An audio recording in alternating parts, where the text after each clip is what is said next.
Let me push this back over. Welcome to the Shifted Health podcast and also a video view.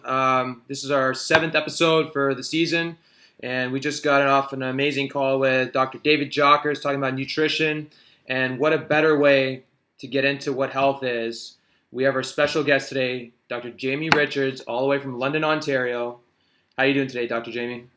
Good, guys. Thanks for having me on the show. I'm really excited about this. Canada in the house. Yeah. You guys, Dr. Jamie's one of my heroes. I mean, he does a bunch of amazing things. Just to let you guys know what he does do, he's an expert on health and he does tons of health talks everywhere. He's CEO of Life by Design Incorporated. They have offices worldwide. He hosts 2 podcasts. One is Top 30 in Health, and that's called Life by Design Worldwide. The other one is Top 30 in Business, and that's called My Practice Rules. He owns 2 family practices in chiropractic and also 1 amazing CrossFit gym. So you can see why I admire this guy and what he does. I'm surprised he has time for the podcast right now, which is make time for you guys anytime, guys. We appreciate that. Awesome, man. The real deal here in the Holyfield. So, Dr. Jamie, before we kind of get into this podcast further, tell us a little bit about yourself, kind of what got you into chiropractic as well, and what Life by Design is, really. Well, that's a huge question, but let's jump right in, Yeah. guys. I'm like a lot of people. I didn't know a lot about health growing up, and it's not to say that, I didn't want to be healthy. I was just like the average person who, grows up, doesn't really give a lot of conscious thought to being healthy. I mean, I always enjoyed sports and athletics and, played a bunch of different sports growing up, but I thought I was healthy. And as I moved on, went into university, I was in kinesiology and biology, and I thought, I'm either going to become a medical doctor or maybe a teacher. And as I was going through that process, I got introduced to chiropractic from a friend of mine who actually I coached with at a sport fitness school summer camp. And he started to explain chiropractic to me in a way that I'd never really thought about. I'd never really heard. And, up to that point, it's kind of funny. Back in my hometown, there was a couple chiropractors. And really, I always joke around. I always thought the chiropractor was called a chipperator because we'd drive by and I'd read the name and I'd say, "Mom, what's a chipperator?" And we really didn't have any idea in my family. None of my family members went to a chiropractor. The only time I'd ever been to a chiropractor was when I had a sports injury and they did some type of physiotherapy. And, it was helpful, it was beneficial to me, but I didn't realize chiropractic was separate and distinct.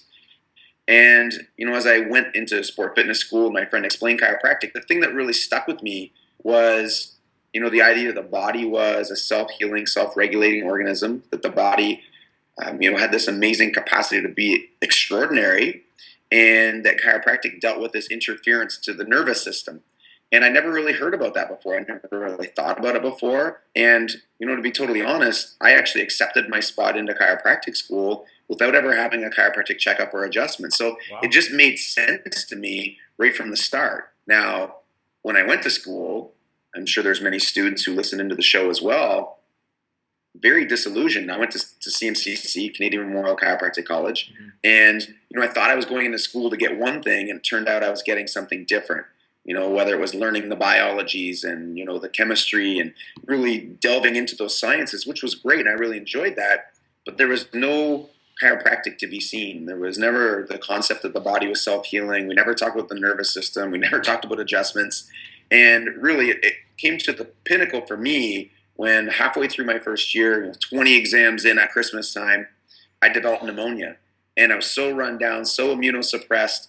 And the funny thing is at the same time, I heard one of my great mentors, Reggie Gold, speak, and he talked about chiropractic and how the goal and the role of chiropractic was to maintain the integrity of the nervous system in all people. And that just blew my mind.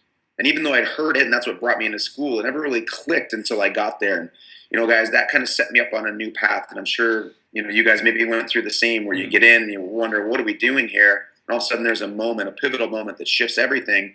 And that kind of set me up on a new path going through chiropractic school. And, there's lots of different stories along the way that we can talk about. But here we are today, 15 years later, hanging out, speaking with you guys at Shifted Health. Yeah. You and I have very similar stories with the sports background, getting with chiropractic and getting more into from a physical therapy of a treatment process for our injuries. But for our listeners and our viewers, what do you think are some requirements and something that you talk with Life by Design of how do we live an extraordinary life?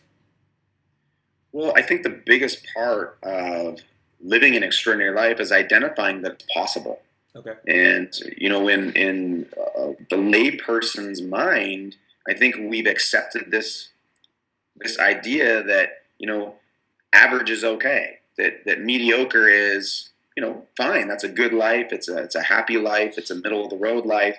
And I think once you accept this idea and start to understand this idea that, what, we do have the capacity to be great. We have this, just this birthright to have an extraordinary life. And really, if you're not on that, at least on that path, then, I have to question, what are we doing here? What's the point of being here? It's not just to get by and then die at the end. It's to have an experience. So once you kind of step back and you realize that something great is available for all of us, then it's a matter of figuring out how we allow that to happen. And, if we go back a little bit, how did I come to this idea of life by design? There's a lot of different ways and a lot of different mentors and people who shifted my thinking along this path. But I was working on a nutrition seminar for my office, and up till that point, I'd always focused very much on taking care of the spine and nervous system, and that's all chiropractic was, and that is all chiropractic is. But I thought, what, I wonder if I could talk to people about food in a way that doesn't dilute chiropractic. Can I talk about nutrition in a way that really focuses on just fulfilling a requirement for food? And as I was working on this program, I was writing on my Apple computer, and one of the placeholders on the Pages program is a flower. And I remember looking at the flower and thinking to myself, this flower is beautiful, and it's always beautiful. And every time I see a flower, it's beautiful. And then it started to click. I realized, well, what do we do with flowers? Well, we water them, and we give them sunlight and soil and carbon dioxide. And we really don't try and figure out what's wrong with them when something is, wilting or changing. We just add water or change the nutrient base or move it into a different area of the sun. And we realized that the default state, the built-in natural expression of that flower, as long as it gets everything it needs, is just to be awesome. It's to be brilliant. It's to be beautiful. And that's what it's built for. Yeah. And you know what? The same principle applies to the human body. It's absolutely no different, that we're designed to be amazing, but to be extraordinary, there's certain requirements, Manny, as you kind of alluded to there. There's certain requirements that have to be fulfilled. So if we simply fulfill all the requirements that the body's built for, the natural default state, as long as there hasn't been an excessive amount of damage or time that's passed or an environment that's being, consistently toxified, if we fulfill those requirements, the natural default state for our body is health. That's it. It's to be awesome. And I think the point of Life by Design is to give people a blueprint to live a lifestyle that will fulfill those requirements and allow them to express that normal. Because really, health and an extraordinary life should be the new normal. Whereas it's looked upon as some, epiphany that, wow, this person has a great life, really is available to everybody on some level, or at least that path is available to everybody on some level. So I know you guys want to dip into some of the requirements. Sure. Let's do it. Yeah, let's do that. What's the first one you got for us? I think at the core, the most fundamental one, and I'm not saying the most important one, but really the most fundamental for a specific reason is, what we think determines how we act. Mm-hmm. And how we act consistently determines the life that we're going to live and the legacy we're going to leave. So a lot of people, when they think about health requirements, they don't think about the psychological requirement. Mm-hmm. Right? They think about food or movement or structure, all these other requirements. And those are our requirements. We'll get to those in a second. But it's the psychological requirement. It's the thing that sits between our ears that really drives our whole life. So we started to ask this question. We know there's requirements like water and oxygen. Are there psychological requirements for health? And there are. And, when it comes to the mental health field, again, we often get into this focus of diagnosing and treating, labeling, and then drugs. And psychologically, we could just go back and ask these fundamental questions. What psychological things have to be fulfilled for humans to express an extraordinary life? So let me ask you this, guys. You think it's a fundamental requirement that every human being has a philosophy? Sure, of course. Yeah, and the more clearly defined your philosophy is, the fewer contradictions in your philosophy, the closer your philosophy aligns with what is truly real about the universe and what is real about, our lives, the better we're going to be, because we can start to act in accordance with the philosophy. What about self-esteem? Do you think every human being needs high self-esteem? Absolutely. It's crucial. Mm-hmm. What about a vision? Does everybody need a vision? Vision, purpose, all that stuff. Yeah. Everybody needs a strategy in order to achieve that, right? Everybody needs a purpose. So these 5 psychological requirements, these are just fundamental. Mm-hmm. So instead of trying to, fix your brain and trying to, diagnose yourself or, require anti-anxiety meds or depression meds. How about we just start by fulfilling the requirements? Figure out in our life where there's major contradictions and address those. Start building our self-esteem. There's lots of ways to do that. Identify what our vision is, and you guys clearly have done that, which is great. Know what your purpose is, why you do what you do. And then the bottom line here is have a strategy in order to achieve it. Now, the cool part is life by design to us is a strategy. Mm-hmm. It's a strategy to fulfill the requirements. So that's the psychological requirement. The second one that I think is important, and these are in no particular order of importance here, but I think it's very important, is movement. Awesome. Right? Yeah. I don't think anybody would disagree that the body is designed to move. Yes or yes? Oh, yes. Okay. Yes. It's designed to move. There's no other way around it. In fact, anybody who questions that, think about your eyes are in constant motion. Your lungs are expanding, contracting. Your digestive system is in constant motion. In fact, every single cell, every single atom in our body is constantly moving. Now, to take it a step further, how do I know it's a requirement? Because for you to live, you must move. Right? If you don't move, you don't live. If you have in a natural environment, you'd have to move to get your food. You'd have to move to survive. So movement is a requirement. Now we can take it a step further and say, what does it look like to be fully, what does it look like to be fully optimized in movement? Well, I think every single joint should be able to move through its optimal range of motion. Right? Every joint, whether it's my fingers, my elbows, my joints, my spine, all those joints. And I'm not saying move in a maximized range of motion. I'm saying you should be able to move in an optimal range of motion. So we can talk about what optimal is, but the bottom line is movement is required. Within movement, I think it's a requirement that we have strength. We know that. We know that people who are stronger live longer lives. We know the transfer over into our day-to-day skills and actions. I mean, think about the people that we take care of. If all they did was get 20% stronger, their life would be drastically improved. They'd be able to play with their kids better. Their stamina would improve. They'd recover from injury better. Number 3 in the movement requirements would be conditioning or having a conditioning base or a general preparedness so we can move. I mean, you can't walk down the street and then keel over because you couldn't make it 20 seconds. So in Life by Design, we call that move fast, right? Short burst, intense. Mm-hmm. There's a lot of people who do CrossFit who, that fulfills that requirement really, really well. And then the 4th requirement in the movement component is just go slow. Sometimes, you just get out and go for a swim or hang out with your parents or, with your kids, your wife, go for a bike ride, enjoy your life in that sense. Not everything's a training module, training protocol. But we're just getting people to understand that they have to move. If they sit around in a chair for 8 hours a day at work, they need it's to a requirement. move. Yeah, it's a requirement. And like you said before, CrossFit, for example, and we've done an episode prior on CrossFit, is a good strategy to fulfill the aforementioned requirements of those different components of movement. You got it. Yeah, Chris, that's exactly it, is that CrossFit is not the only thing that someone could do in order to fulfill the requirements.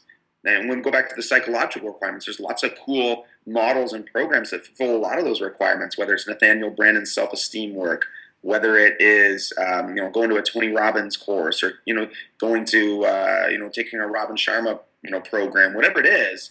The goal is still trying to basically fulfill those fundamental requirements in movement. It could be CrossFit, it could be 5-3-1, it could be Olympic lifting, mm-hmm. It could be just creating a home gym program for yourself. The goal is to fulfill the requirements, because if you fulfill the requirements, you reach the outcomes that you want to achieve. Mm-hmm. So instead of becoming goal-oriented, I like to see people become process-oriented.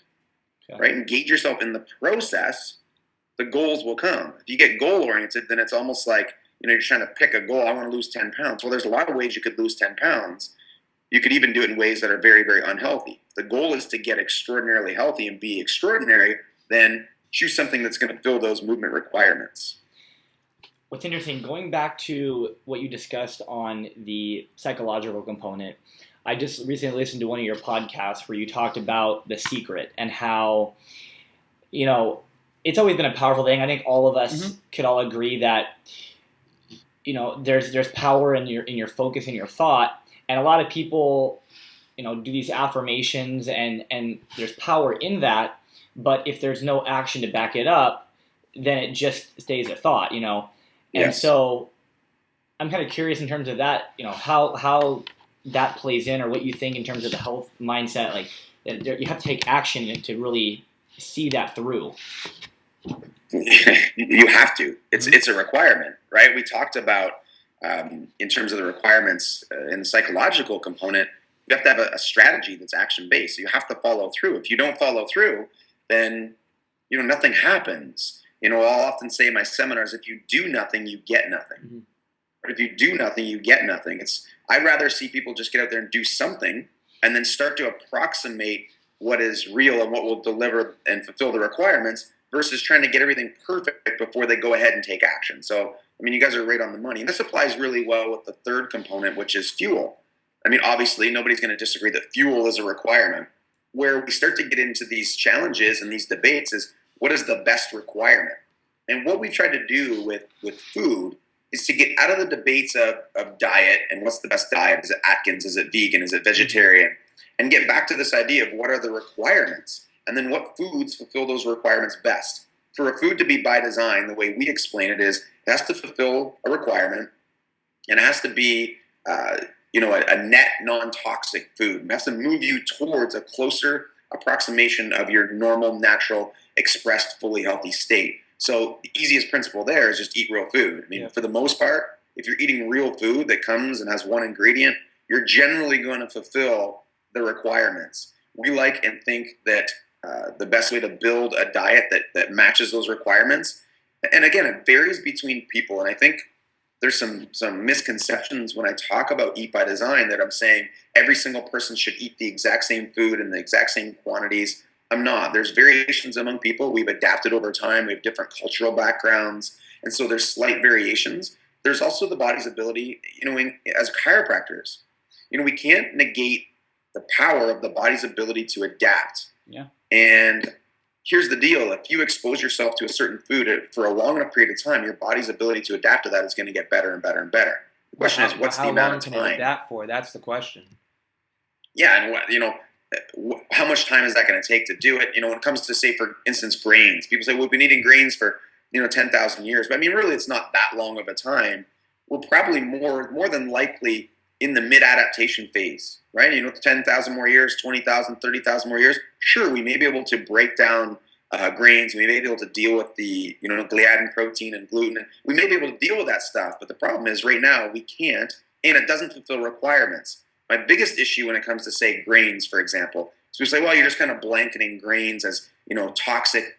What I'm more saying is there's nothing in a grain that can't be better fulfilled in a food with less toxicity. So why would I choose that over this? And, I get it if there's a survival condition where, you're in the middle of a forest and that's all you have to eat.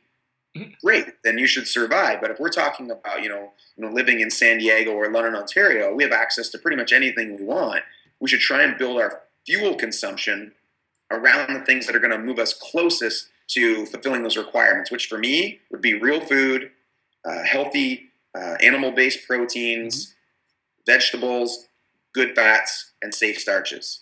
I don't know that anybody's really going to disagree with those. You may get some vegetarian or vegan camps that would disagree with the animal proteins, but I think you can make the case that healthy animal proteins, our genome was shaped on those. We've been consuming them for a long period of time. If we didn't need animal proteins, then why do we get B12 from them? Why would a vegetarian need to supplement with B12? There's a lot of different questions that would have to come up. I think for the most part, the best way to fulfill your fuel requirements are eat real food, focus on healthy animal products with good fats, vegetables, and safe starches. And I don't know how anybody really could, put up a huge argument with that in terms of, healthy eating. Right, you can't. I think one thing I love about Life by Design and the nutritional component of that is the fact that you guys take amazing research and amazing knowledge and make it so simple. You have a great knowledge base to pull from, but you explain it in a way that we all understand it, which is, one of my favorite things to do. But also, I love the fact that you guys, now, are you still partnering with the local farmers at the farmers markets and that kind of stuff? Well, yeah, one of the things we've done, guys, that I think is really cool and really powerful is in our Life by Design community, we've created a partners program. So we bring people into our community who we feel match our values, and whether it's local farmers, and now that's even growing beyond into a full, what we call a Life by Design Partners program. Our practice members have cards, there's logos in the windows, they have discounts in all these different shops. So it's gone beyond the local farmers market into the whole community. So now we have 15, 20 different vendors or partners. So when our hundreds of families are out in the community shopping, they know where to go. They know what we've supported, and it's bringing their communities into Life by Design. So we're growing the community that way as well. That's awesome. I think that plays a part in that whole psychological component too, because it's hard to stay on track in a healthy lifestyle when people from the outside are always pulling you off track. But Yes. say you're walking down the street and you're like, oh, I really want some ice cream. But say you look in the window and you see a Life by Design logo in a certain shop, that's going to put you right back on track, hopefully. So I think what you're doing in that community Step is in the right awesome. direction, yeah. Yeah. I think as healthcare providers and for your lay people listening, what you want to do to enhance your opportunity to be successful, you want to leverage the path. You need to shape the path a little bit, and that's part of what we do in our community, and that's what you do with your practice members, guys, is we shape the path for them. Mm-hmm. As committed and dedicated and as disciplined as everybody is, if you put tons of ice cream in my freezer and left it in there, there's a good chance that I'm going to crush that ice cream. Oh, yeah. So you need to shape the path a little bit. And the same is true for our practice members. We need to shape the path for them. We need to simplify everything so they can understand it. So when people listen to your show, your podcast, or they listen to Life by Design, they can walk away with one or two things that they can do, but they can know that on the other side of that simplicity is a deep level of complexity that their healthcare provider, you guys, us, have taken the time to dig into, to understand, but then be able to explain it in a very simplistic, and the big key here, guys, is action-based way. Yeah. That's good. I like that. So we've talked about thinking, we've talked about movement, we've talked about eating. Let's talk about the plateau. Let's talk about what everything is based off of. What's the most important concept that we all need to grasp? Well, guys, I spend all day, every day doing one thing, pretty much for the most part. And, you listen to the show, you listen to the podcast, and you think, wow, Dr. Jamie has a good background in many different areas. He could go out and probably, make a living in any of these one areas in terms of explaining it, teaching it, coaching it. But when it comes down to it, I've dedicated my life to one thing for one reason. That's because this one thing, I believe, has the largest and most significant impact on the physiology of people. And that's not to negate the other steps. And I want to say this and make this really clear that having psychological components fulfilled and the nutritional and the movement components fulfilled are vital. And without those, this other component I'm going to speak about loses its value as well. And so there's a synergy that happens across this path. It's if you have a plant that has no sunlight and has amazing nutrition, it's still not going to matter at some point, because that requirement not being fulfilled is going to diminish the function of the plant enough that it can no longer sustain life. Mm-hmm. So the same is true for our bodies. You can't out-train a crappy diet, and you can't out-eat a non-existent training program. Mm-hmm. You can't hate your life. And the other piece, this one that nobody thinks about, guys, you've heard me say this a million times. If you knew nothing about anything and I met you on the street and I asked you, Ralph, how important is your brain communicating through the spinal cord, out the nerves to all the organs? How important would that be for your health? I'd say it's extremely important.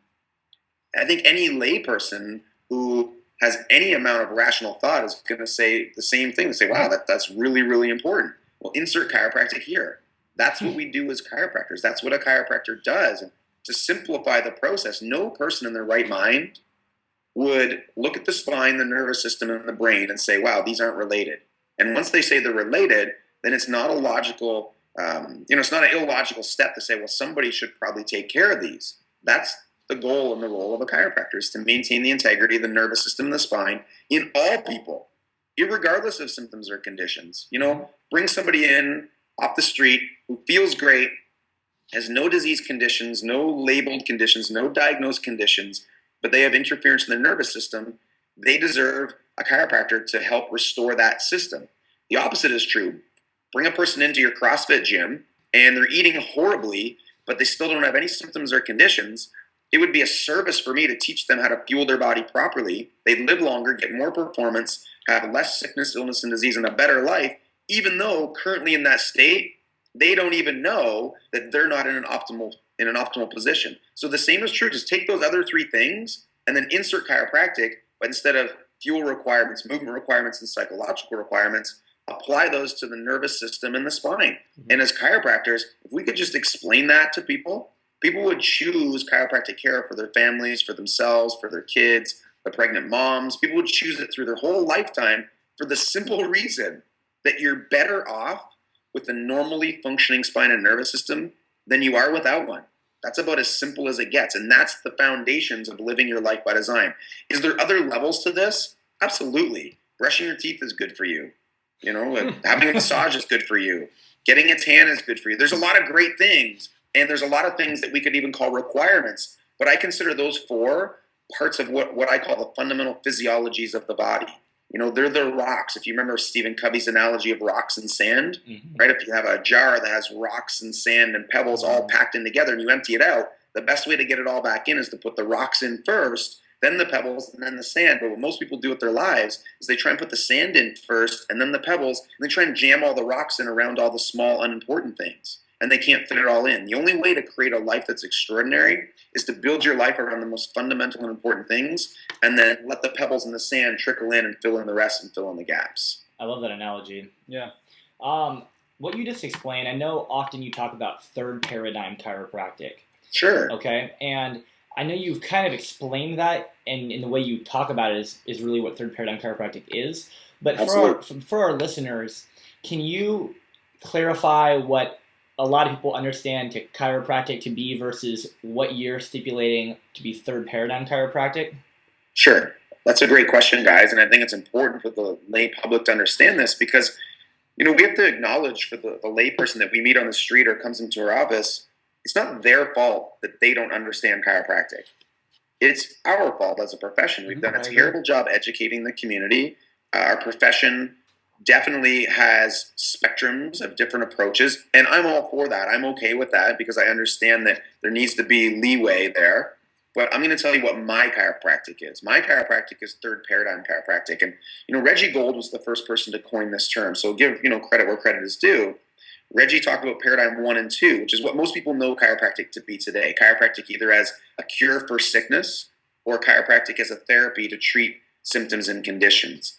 And that's really all people need to know in terms of the lay people is that chiropractic's either at one end of the spectrum of treatment or therapy, or at the other end of the spectrum, an approach to maintain the integrity of the spine and nervous system. And I think that the most logical and the strongest scientifically is, and probably from a legal perspective, the most legally sound position is that we don't treat symptoms or conditions, that we help maintain the integrity of the spine and nervous system through the correction of imbalance at the spinal column called subluxation. And that is something that anyone who has a spine and nervous system should be assessed for. It's no different than dentistry 50 years ago, right? 50 years ago, people went to the dentist when their teeth hurt, when they had, damage, a cavity of some sort, and then they had that repaired. Now, 50 years later, everybody knows you brush your teeth, you floss your teeth, you go to a dentist. They don't wait until they have a condition or a symptom. They do that on a consistent basis because self-care is really what healthcare is. And to me, moving, eating, fueling your body, loving your life, and having a chiropractor as the, really the coach in this process to maintain the integrity of that spine and nervous system, but then also dispense sound, logical information. And I don't mean prescription. Ralph, you need this because your shoulder hurts. Chris, you need XYZ, vitamin because you have gastric dysfunction. No, you need these foods because you're a human being. You need to move this way because you're human. You need these psychological requirements, and somebody needs to take care of your spine and nervous system. So, you know what? That's my job. I'll do this. And when you're outside the office, you need to live your life following these principles. And if you do, those things will mesh together. And here's the cool part. This is the most exciting part for a layperson. The default state is health. Anything it's not complicated. Yeah. The only other the opposite of health is disease, So our goal as chiropractors, especially with our generation, is to make sure that everyone understands that these requirements are very vital. And you talk to patients and you ask them what's the most important part of their body, right? The majority of the time, they'll tell you their heart. And you have to explain to them, right? It's like, what controls the heart, And then it clicks. And then everything then shapes from there, so. People are teachable. The lay public is open to living a healthier and better life. And I think as chiropractors who are leading this movement, we need to stop focusing on the things that are intangible to them. Innate intelligence, these esoteric concepts. We need to focus on just the mechanical nature of spine, nervous system, subluxation, and adjustment. That's where we need to start with this core fundamental communication to people, because once they understand that, then they're going to go down that path and they're going to be more open to listening and learning many of the other steps. I think it's important to point out, too, that we talked about these different requirements, and whether it be fuel or movement or the mental aspect, there's multiple different strategies that are out there that can get you to meet that requirement. That's right. What's unique about the nervous system function requirement is that chiropractic, when done correctly in a third paradigm approach, is really the only strategy that exists out there to meet that requirement. And I think it's important for people to understand that they're not going to go, hang upside down for a little while on a thing, or, all the different things that people hear about, the lay public is sold on, sure. Or get a massage or something that is going to meet that requirement adequately. All of those things have potential value. And, whether it's massage or inversion or, whatever it is that people are doing, heck, even training, CrossFit, moving, mobility, there's a relatively good chance that along that process, you may correct or enable your body to correct a subluxation. Where chiropractic is unique is that it's the only specific profession that has a purpose and an objective that is to maintain the integrity of the spine and nervous system. It's not to say that it might not randomly happen on occasion, but I mean, as BJ Palmer said, you could fall down the stairs and it could randomly happen as well. But the problem is, we want to do a specific process that is maintaining the integrity of that system. Now, here's the huge thing is, that's not to say that chiropractic will always be the only profession doing it. It just means that we are the only game in town right now. So I'll tell people all the time, you don't need chiropractic. And they look at me like, well, you're a chiropractor. But you don't need chiropractic. But what you do need is to maintain the integrity of your spine and nervous system. That's a requirement. That's non-negotiable. There's no question about it. Who's going to do it for you? Right now, it's going to be a third paradigm chiropractor, or it's going to be nobody. Exactly. I think that sets another point, that self-care, like we said earlier, is the new form of healthcare. I can work out. I can eat well. I can have a positive mental attitude. What I can't do myself is check my nervous system.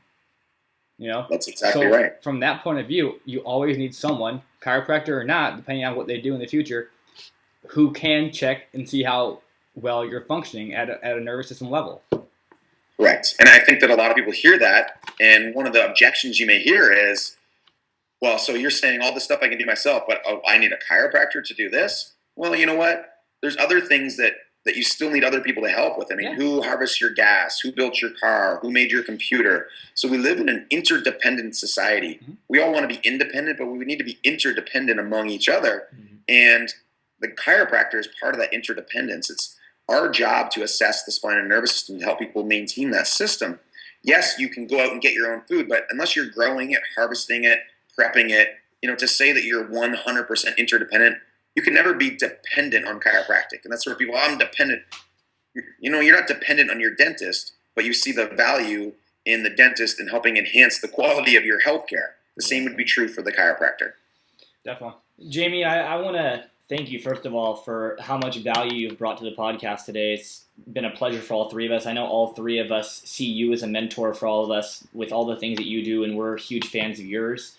So it's definitely a pleasure having you on today. Can you go ahead and tell the listeners, before we wrap up, where they can get more information about what you do, Life by Design, and other podcasts that you're a part of?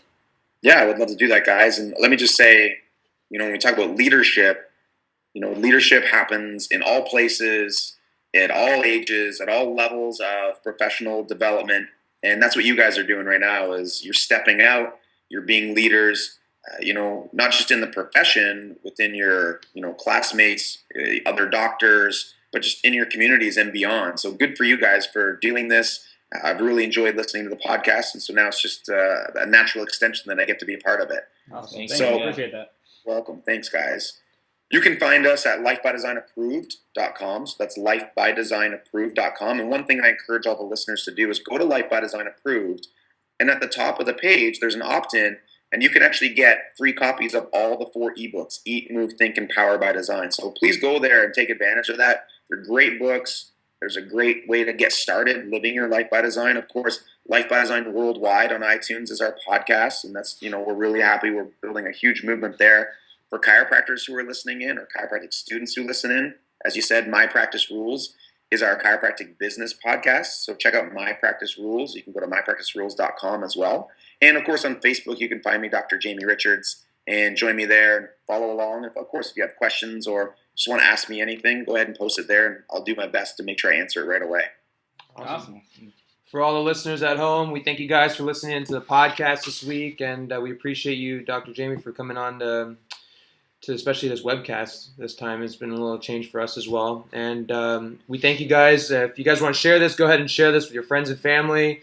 Get them an idea of what they need to do to live a life by design. And also make sure you guys go on iTunes, rate us with 5 stars, give us a nice little rating so we can keep doing what we're doing. And like always, we're giving you guys the keys back to your health. So it's up to you guys what you guys need to do. This is Shifted Health Podcast, and we're out. Thanks, Dr. Jamie. Appreciate it. Thanks, guys. See you guys.